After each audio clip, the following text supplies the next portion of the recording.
പങ്കാളിത്ത പെൻഷൻ പുനഃപരിശോധനാ സമിതിയുടെ പേരിലും സർക്കാർ ധൂർത്ത്. പുനഃപരിശോധനാ സമിതിയുടെ പ്രവർത്തനങ്ങൾക്കായി സർക്കാർ ചെലവഴിച്ചത് 70.6 ലക്ഷം രൂപ. പുനഃപരിശോധനാ സമിതിയുടെ റിപ്പോർട്ട് പഠിക്കാൻ വീണ്ടും സമിതിയെ നിയോഗിച്ചും സർക്കാരിന്റെ വിചിത്ര നീക്കം. ജനം ബ്രേക്കിംഗ്.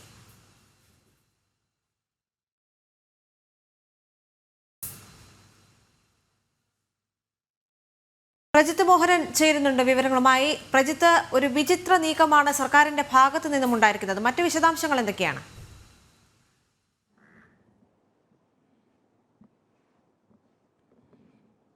2018 നവംബർ 7-നാണ് ഇത്തരത്തിൽ പങ്കാളിത്ത പെൻഷൻ പദ്ധതിയുമായി ബന്ധപ്പെട്ട ഒരു പഠനത്തിന് ഒരു പുനഃപരിശോധനാ സമിതിയെ സർക്കാർ നിയോഗിക്കുന്നത്. എസ് സതീഷ് ചന്ദ്രബാബുവിന്റെ അധ്യക്ഷതയിലുള്ള 3-അംഗ സമിതിയാണ് രൂപീകരിച്ചത്.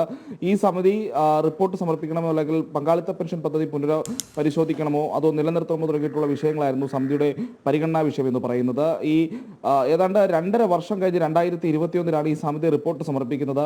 ഈ റിപ്പോർട്ട് സമർപ്പിക്കുന്നത് വരെ 70 ലക്ഷം രൂപയോളമാണ് ഈ സമിതിക്ക് വേണ്ടി 3-അംഗ സമിതിക്ക് വേണ്ടി ചെലവഴിച്ചത്. അതിൽ 45 ലക്ഷം രൂപയും സമിതി ചെയർമാന്റെയും മറ്റംഗങ്ങളുടെ ഓണറേറിയം എന്ന നിലയിൽ മാത്രമാണ് ചെലവഴിച്ചത്. അപ്പോൾ ഈ 70 ലക്ഷം രൂപ 2.5 വർഷം കൊണ്ട് പ്രവർത്തിച്ചതിന് ചെലവായി നൽകിയതിനു ശേഷം ഈ സമിതിയുടെ റിപ്പോർട്ടിന് എന്ത് സംഭവിച്ചു എന്ന് നമ്മൾ ആലോചിക്കുമ്പോഴാണ്, അല്ലെങ്കിൽ അങ്ങനെയുള്ള പരിശോധന നടത്തുമ്പോഴാണ് ഇത് വെറും ഒരു ദൂർത്തായിരുന്നു എന്നുള്ള കാര്യം വ്യക്തമാകുന്നത്. 2021-ൽ സർക്കാരിന് റിപ്പോർട്ട് സമർപ്പിക്കുന്നു. സർക്കാർ റിപ്പോർട്ടിന് മുകളിൽ അടയിരിക്കുന്ന ഒരു സാഹചര്യം ഉണ്ടാകുന്നു. ആ റിപ്പോർട്ട് സംബന്ധിച്ച് ഒരു തരത്തിലുള്ള നടപടികൾ ഉണ്ടാകുന്നില്ല. റിപ്പോർട്ട് പുറത്തുവിടണമെന്ന് പലവട്ടം ആവശ്യപ്പെട്ടെങ്കിലും അതിന് നടപടികൾ ഉണ്ടാകുന്നില്ല.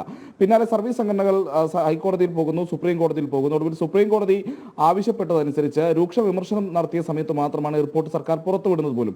ഇതിനിടയിൽ ഒരു സമിതി പഠിച്ച റിപ്പോർട്ട് പരിശോധിക്കാൻ വേണ്ടി, അത് വീണ്ടും പഠിക്കാൻ വേണ്ടി 2 മന്ത്രിമാരും ചീഫ് സെക്രട്ടറിയും അധ്യക്ഷനായ ഒരു പുതിയ സമിതി കൂടി സർക്കാർ രൂപീകരിച്ചു എന്നുള്ളൊരു വിചിത്ര നീക്കം കൂടി സർക്കാർ ഇതിനിടയിൽ നടത്തിയിരുന്നു. ഇത് ഈ റിപ്പോർട്ട് പുറത്തുവിടുന്നതും ഈ റിപ്പോർട്ട് നടപ്പിലാക്കാതിരിക്കാനും വേണ്ടിയുള്ള നീക്കമായിരുന്നു.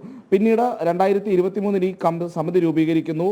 ആ സമിതി രൂപീകരിച്ചിട്ടും ഇപ്പോൾ ഇത്രയും നാളായിരിക്കുന്നു. സമിതിയുടെ ഒരു റിപ്പോർട്ടോ ഒരു നിർദ്ദേശമോ ഇതുവരെ സർക്കാരിന് മുന്നിൽ വന്നിട്ടില്ല.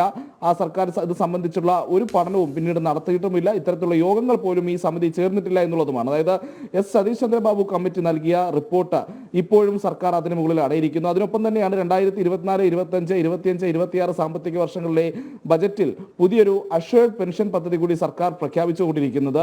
അപ്പോൾ ഈ പറയുന്ന ഇതിലൊരു അടിസ്ഥാനപരമായ വിഷയം എന്ന് പറയുന്നത്, ഈ പറയുന്ന സതീഷ് ചന്ദ്രബാബു കമ്മിറ്റിയുടെ റിപ്പോർട്ട് സർക്കാർ പൂർണ്ണമായും കൈയൊഴിഞ്ഞിരിക്കുന്നു. ഇനി ആ റിപ്പോർട്ട് സംബന്ധിച്ച് യാതൊരു നടപടികളും ഉണ്ടാകില്ല എന്നുള്ളതാണ് ഈ പുതിയ അഷ്വറൻസ് പെൻഷൻ പ്രഖ്യാപനത്തിലൂടെ സർക്കാർ വ്യക്തമാക്കുന്നത്. അതായത് 70 ലക്ഷം രൂപ സംസ്ഥാന ഖജനാവിൽ നിന്ന് ചെലവഴിച്ച് 3 സമിതി അംഗങ്ങളും അവരുടെ സേവകരും പരിചാരകരും ഒക്കെയായി 2.5 വർഷത്തോളം ഇത്രയധികം നികുതി പണം ചെലവാക്കി ഒരു പഠന റിപ്പോർട്ട് സമർപ്പിക്കുന്നു.